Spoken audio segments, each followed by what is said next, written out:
coucou la team Bélier, j'espère que vous allez tous et toutes bien. Donc on va faire la guidance générale pour le mois d'avril 2023 pour le signe solaire ascendant et lunaire. N'oubliez pas que c'est général, ça ne peut pas résonner avec tout le monde. Et si vous avez besoin d'une consultation privée avec moi, vous avez mon adresse email qui se trouve dans la barre de description.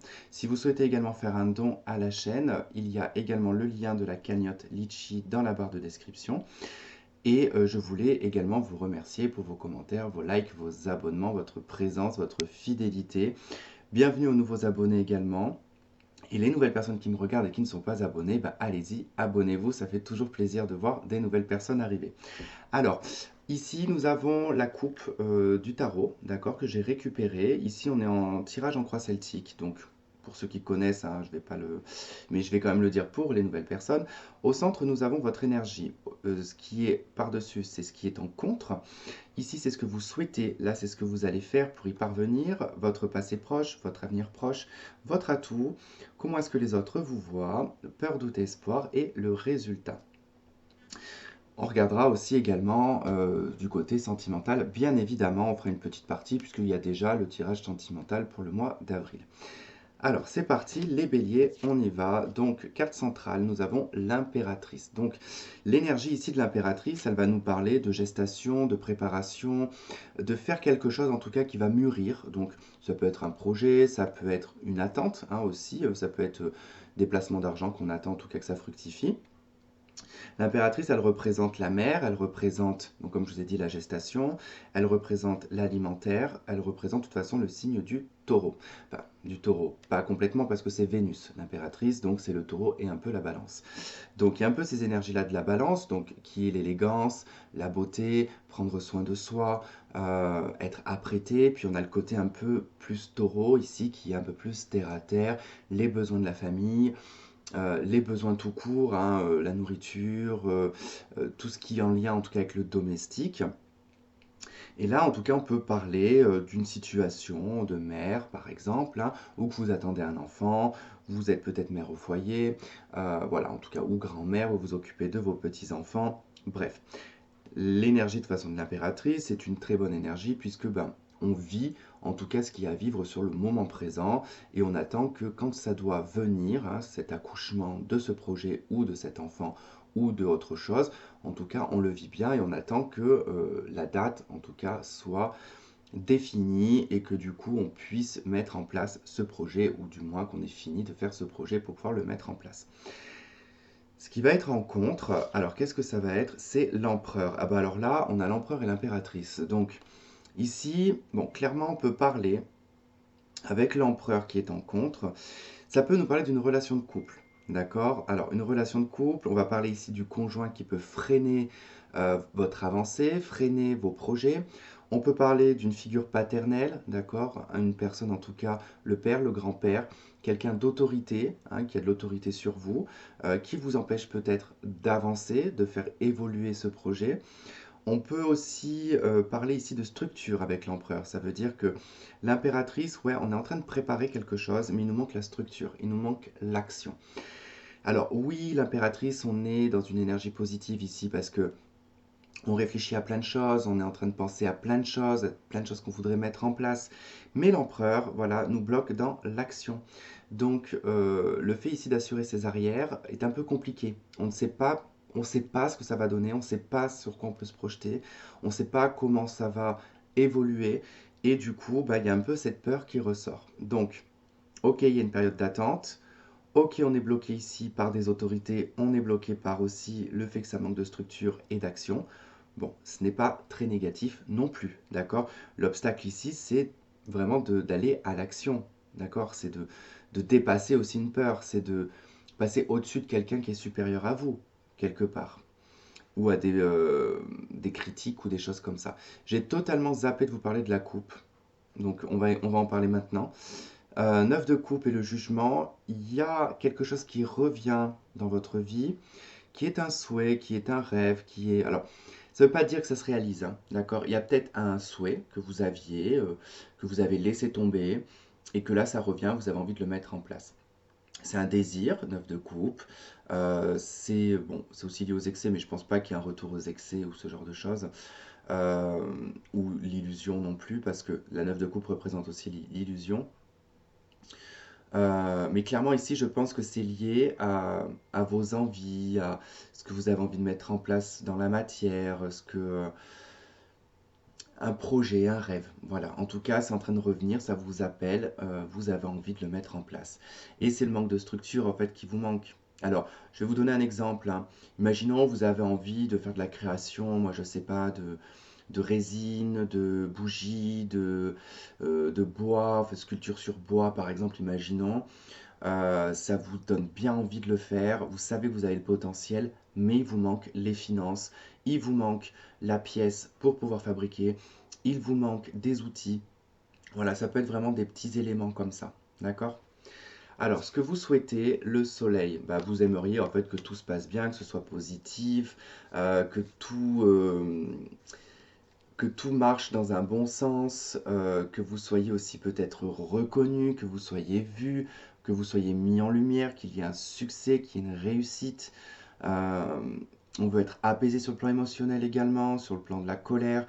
Voilà, en tout cas, le soleil veut apaiser tout, veut faire tout réussir, veut tout mettre en lumière et veut faire briller, d'accord? Donc c'est vrai que cette carte, elle a une multitude d'interprétations. Vaut mieux voilà, se dire qu'avec cette carte, surtout dans les souhaits, on souhaite améliorer sa vie, on souhaite apporter du positif dans sa vie et de la nouveauté. Qu'est-ce qui va vous aider à y parvenir? C'est l'as d'épée, c'est l'action. Tout simplement, je vous disais ici avec l'empereur, il y a un manque d'action. Ce qui va vous aider ici, c'est de trancher, c'est d'y aller franco. D'accord, l'as d'épée, c'est pas comme l'as de bâton qui vous représenterait, parle un peu mieux Tristan, qui vous représenterait un peu mieux, puisque bah, c'est vraiment dans l'impulsivité, l'action, hop, tac, j'y ai pensé ce matin, j'y vais. Voilà, c'est un peu ça. L'as d'épée, c'est un peu plus cérébral, quoi. C'est-à-dire qu'il faut quand même euh, prendre ses responsabilités, bien réfléchir, même si on est capable de le faire, hein. Faut pas croire, je suis bélier aussi. Quand on dit qu'on réfléchit pas, c'est faux. Des fois, on sait réfléchir quand même. Mais quand ça nous saoule, c'est vrai qu'on va pas forcément réfléchir, on va rentrer dans le tas. Mais là, vraiment, il est question de bien élaborer et vraiment d'être franc, d'être vraiment dans le linéaire, dans le carré. On ne détourne pas les choses, on y va franco. On signe peut-être même quelque chose ici, hein. Peut-être qu'on signe un contrat, un accord, ou du moins on verbalise hein, ici ce qu'on veut faire, ou du moins ce qu'on veut mettre en place. Je vous dis de toute façon, l'action, c'est vraiment d'y aller dans le vif, quoi, hein. C'est de trancher dans le vif. Euh, ne pas se poser de questions, bah, un petit peu quand même, mais vraiment d'élaborer son plan et de le faire, quoi. En tout cas, l'action ici, on vous le dit, hein, ce qui fait obstacle, c'est le manque d'action. Alors, dans le passé proche, qu'est-ce qu'on a? Nous avons le cavalier de bâton. Donc, ok, passé proche, il y a eu un peu d'instabilité, c'est parti un petit peu dans tous les sens, tout feu, tout flamme. Alors, on a peut-être eu des boulots en CDD, on a peut-être eu des relations en CDD. Quand je vous dis des relations CDD, c'est des relations de passage, hein. En tout cas, on a ressenti une forme d'instabilité, on a peut-être couru à droite et à gauche, on a peut-être perdu son énergie, voilà, à être un petit peu hyperactif. Ça peut être aussi le cavalier de bâton, beaucoup de déplacements, hein. On a vécu beaucoup de déplacements, beaucoup de changements. Voilà, peut-être que dans le cadre professionnel, on a peut-être dû se déplacer de plusieurs entreprises. Bref, en tout cas, vous l'adaptez à votre situation. Dans l'avenir proche, nous avons les amoureux. Donc il y aura un choix important, une décision importante. Il va falloir se décider et s'engager. Alors, s'engager peut-être dans une relation sentimentale, peut-être s'engager dans un emploi, ça peut être un engagement moral. En tout cas, voilà, on donne son engagement. Un truc tout bête, vous rentrez dans une association, et ben vous donnez votre parole en disant oui, je ferai l'année. Voilà, tout simplement, c'est donner un engagement, en tout cas, c'est donner sa parole. Dans l'action, vous avez quand même l'as d'épée, c'est vrai qu'il y a quelque chose à verbaliser, il y a une décision à prendre. Donc l'amoureux ici indique une voie qui s'ouvre à vous, qui a plusieurs chemins, mais on ne peut pas aller tâter tous les chemins pour savoir ce qui va se passer parce que ça n'avancera pas. Il va falloir se décider dans quelle voie on veut aller et qu'est-ce qu'on veut faire. Votre atout dans cette situation, c'est l'huile de coupe. Alors votre atout, c'est de pouvoir passer complètement à autre chose, de laisser derrière vous une situation qui ne fonctionne pas. C'est le passé n'a plus d'utilité, n'a plus de goût, n'a plus de saveur, ça ne sert plus à rien, on n'est même plus intéressé par son passé ou par les gens du passé, ou une situation professionnelle, hein, ça peut être ça aussi. Et on veut vraiment aller au neuf de coupe, hein. Vous revenez dans la coupe, hein, vous revenez à votre neuf de coupe, hein. Votre atout, c'est de pouvoir partir, de quitter quelque chose pour vous diriger et revenir sur quelque chose d'important que vous aviez auparavant, un souhait. Comment est-ce que les autres vous voient? Ils vous voient en étoile. Ils vous voient comme quelqu'un de libre, de libéré, quelqu'un de franc, d'honnête, quelqu'un sans phare. Peut-être brut de décoffrage, mais ça on s'en fout, tout le monde nous le dit, mais ils sont bien contents qu'on soit brut de décoffrage parce que avec nous, il n'y a pas de détournement, on ne tourne pas autour du pot pour dire quelque chose, on ne va pas trouver des stratégies verbales pour dire à quelqu'un ça ou ça, non, nous ça sort tout seul de la bouche, des fois peut-être avec pas de tact, mais c'est pas grave, au moins les gens après nous félicitent parce qu'ils nous disent, bah, au moins avec toi, il n'y a pas de surprise, hein, tu es clair, net, précis, tu dis les choses. Bon, l'atout du bélier, hein, bien évidemment. Donc c'est vrai qu'on vous voit, voilà, comme quelqu'un qui est équilibré quelque part. Alors c'est visuel, hein, ça ne veut pas dire que dans soi vous l'êtes, d'accord? Mais au point visuel, on vous voit comme quelqu'un qui réussit, comme quelqu'un qui est d'illuminant. Je ne sais pas si on dit ça, parce que si je dis illuminé, c'est un peu perché, donc non, c'est quelqu'un qui brille. On a un visuel où on voit que vous êtes quelqu'un qui a de l'espoir, qui voit toujours un peu loin, qui a des objectifs. Enfin, voyez un peu l'étoile, c'est vraiment l'espoir, c'est la réalisation des rêves, c'est l'expansion de sa vie. Donc on vous voit en train de vous agrandir aussi, hein, quelque part. Peur, doute et espoir, c'est le fou. Alors, je dirais qu'ici, en peur, c'est peut-être de tout perdre. Voilà, c'est peut-être de tout perdre, de vous retrouver seul, de vous retrouver sans rien, d'être juste avec un baluchon et un bout de fromage et un petit bout de pain sec. Voilà, c'est une image, bien évidemment, mais ce que je veux dire, voilà, c'est un peu cette peur-là de se retrouver complètement démuni. Dans l'espoir, avec le fou, c'est quand même de retrouver une confiance en soi, c'est de retrouver une confiance en l'autre, une confiance en la vie, de ne pas avoir peur, voilà, tout simplement. Et il y a aussi cet espoir qu'on vous laisse tranquille quelque part. Et là, ça peut concerner aussi l'aspect peut-être professionnel, l'envie d'être à son compte, l'envie de ne pas être attaché à une entreprise, ne rien devoir à personne. Vous voyez, ça peut être comme ça que ça peut se traduire. Alors, on a dans le résultat la force, maîtrise, contrôle, puissance, élégance. La force ici, bon, elle vous dit que c'est un mois qui va être quand même assez intense, qui va demander beaucoup d'énergie, beaucoup de contrôle et de maîtrise. Mais la force, c'est aussi avoir cette puissance à pouvoir réussir, d'accord? Cette persévérance. Il y a cette capacité, c'est-à-dire que vous n'êtes pas quelqu'un qui a besoin d'aide, entre guillemets, d'accord? Parce que vous avez la capacité et le potentiel de réussir et d'y arriver. En complément, nous avons la 2 d'épée. Et c'est quelque chose que vous ne voyez pas chez vous. Alors, ça ne veut pas dire que vous ne le voyez pas, je pense que vous le savez, mais vous ne vous rendez peut-être pas compte de la puissance que vous avez. D'accord? Euh, il peut être question d'une situation, ça c'est autre chose, hein, mais il peut être une situation ici de dispute, de conflit avec quelqu'un dont on a du mal. C'est la dualité, le 2 d'épée, hein, dont on a du mal en fait à se faire entendre, à se faire écouter, à se faire comprendre. C'est-à-dire que la balle, elle se renvoie à chaque fois en forme de ping-pong, et en fait, personne ne comprend, personne ne veut ouvrir enfin, son esprit, c'est compliqué, on n'arrive pas à y voir clair. On a le pendu en dos de deck, hein. Donc le pendu, c'est une situation bloquée. Une situation qui demande quand même à voir les choses sous des angles différents et de ne pas rester sur un avis ou un visuel. D'accord? Donc bon, il se peut que, pour moi aussi, c'est votre puissance hein, qui n'est pas forcément... il y a le roi de bâton, aspect féminin, parce que dans ce jeu, il y a deux rois par chaque catégorie, un féminin et un masculin. Et là, le roi de bâton, j'ai la femme, hein. Donc c'est quand même le côté passionnel, le côté... euh, comment on dit? C'est pas impulsif le mot que je cherche. Spontané, voilà. C'est le côté spontané, le côté, voilà, surprenant du roi de bâton. Le pendu, on réfléchit en fait beaucoup sur sa personne, hein, sur soi, sur ce qu'on ne voit pas, sur notre puissance. Donc il y a quelque chose hein, quand même que vous avez du mal peut-être à percevoir chez vous.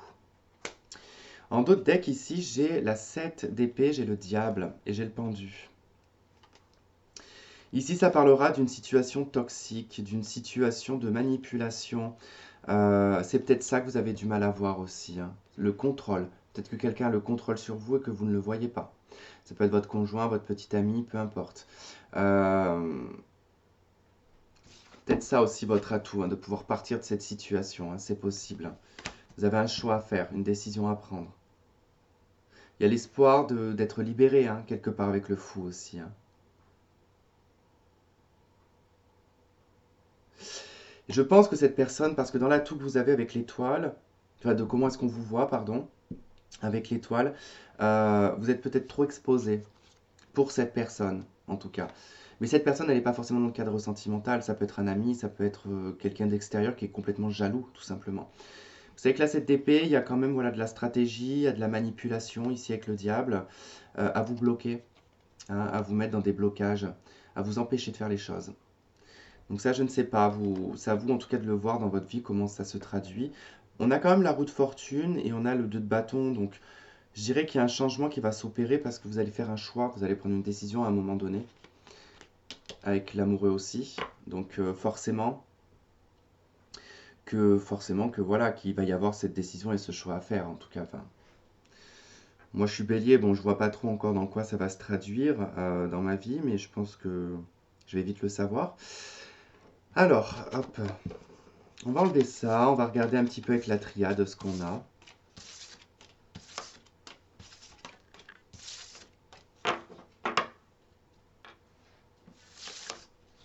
Pour ça que du coup vous avez quelque part des rêves qui reviennent aussi, hein.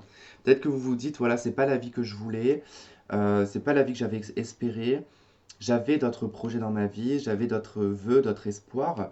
Et vous y revenez parce que ben, peut-être que ce n'est plus possible actuellement hein, dans la situation que vous vivez.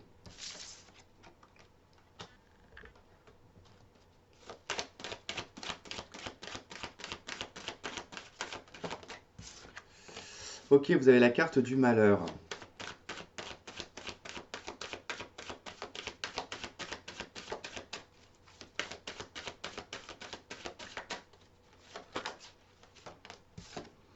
Vous avez la richesse. On a peut-être du mal à trouver une abondance hein, financière, humaine. Et on a la sagesse, hein. Bon, quoi qu'on... Il faut du temps en fait, hein. C'est peut-être parce que c'est trop lent pour vous. Il faut du temps. Il va falloir se calmer un petit peu, trouver de la sagesse en vous, retrouver votre abondance, votre valeur personnelle, pour en tout cas dépasser cette tristesse et ce malheur. On a l'alpha en notre deck, hein, donc il y a un nouveau départ prévu, hein. Ouais, il y a un nouveau départ qui arrive, hein. La porte et l'alpha. Ok. Allez, on va regarder avec quelques cartes au niveau sentimental. Allez, les anges de l'amour, qu'est-ce qu'on a pour les béliers, avril?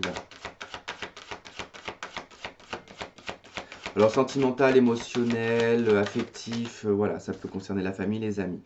On vous dit que vous méritez l'amour. En deux deck, on vous dit très bientôt.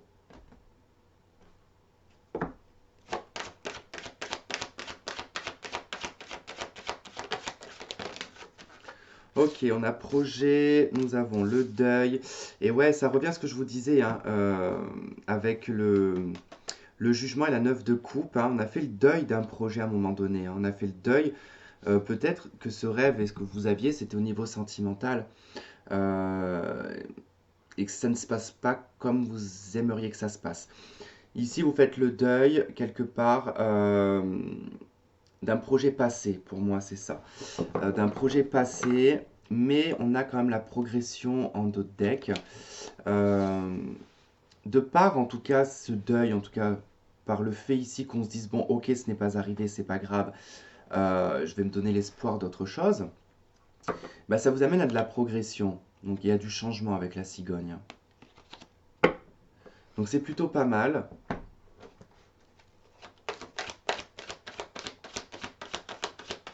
Peut-être que même vous avez cru longtemps que vous ne méritiez pas d'être aimé, inconsciemment.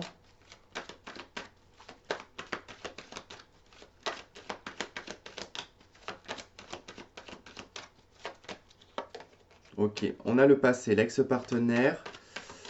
Ok. On a l'obsession, l'addiction.